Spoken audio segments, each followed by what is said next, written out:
कमे समय में हरा रूप होतिया बैठ के को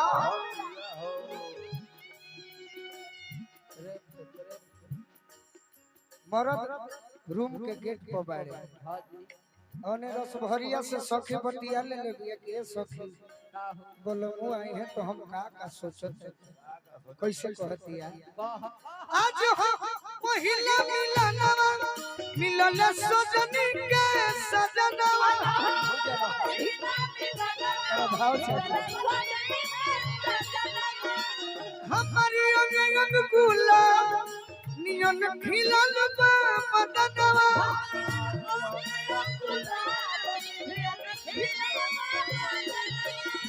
सुनी सुनी भागवा जन बिहान होखे दी सुनी सुनी भागवा जन बिहान होखे दी मेरे में से ऐसे की हो गोलू रे जगह बिल्डिंग पेंट पट्टी कर ली एगो बाया को एक्सीडेंट वाला हो दहिना हाथ गोलिए वाला हो जोनो बाचन का प्रेम से अरे की आज राजा जी के कोरवे में जवान हो खेती राजा जी के कोरवे में जवान हो खेती आज राजा जी के कोरवे में जवान हो खेती आज राजा जी के कोरवे में जवान हो खेती एगो हम गाना बोले रहनी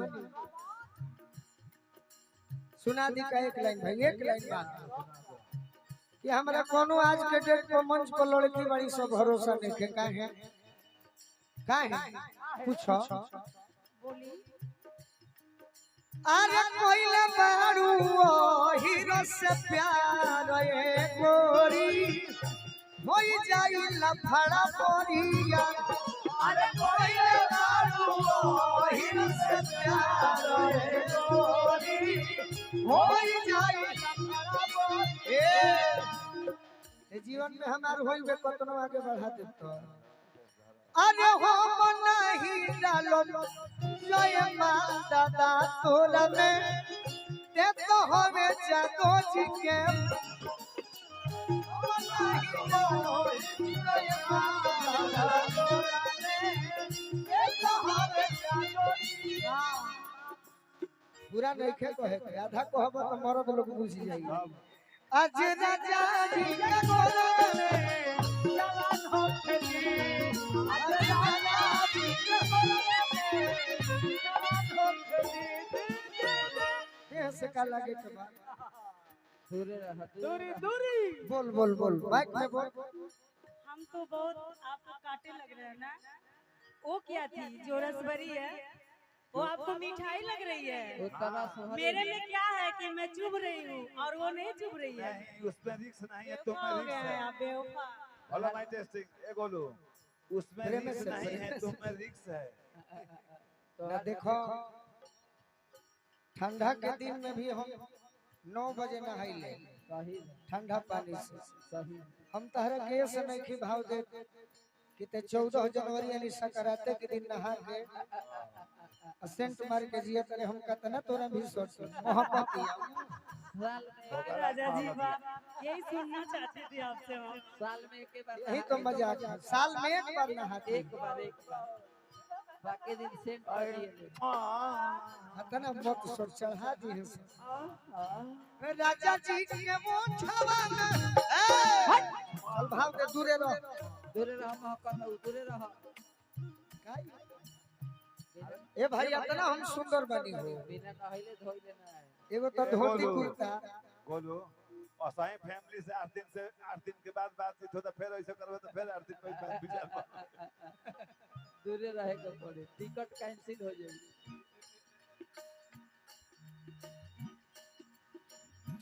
मुर्गी मार राजा जी के वो छवा दूरे रहो ओ छजा बसोटी ओ छजा बसोटी हमारा में भुलाई बतोरे पर समुद्र ना देखे देबे का भूख भूख मारी हमारा दिलवा के पोती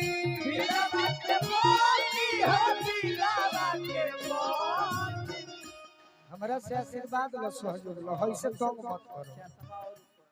रात भर लपक के दरिया में रात भर लपक के दरिया में नेहन हो खेती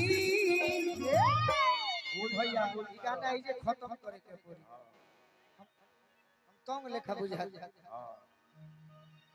कहीं एगो बारे तोरा कहतना माने नहीं कि तंग करे ले लड़का के तक मत कर होने ना वाली तो बाकी कलाकार लोग हमारे से खौफ खाला कहो मनी भैया खौफ खाला ये अकेला मिटाई तब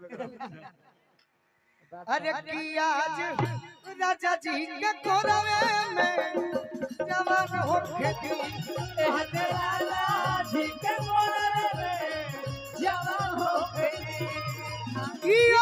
गोलू राजा के गोलू राजा के परेशान हो खेती आज राजा जी के कोरवे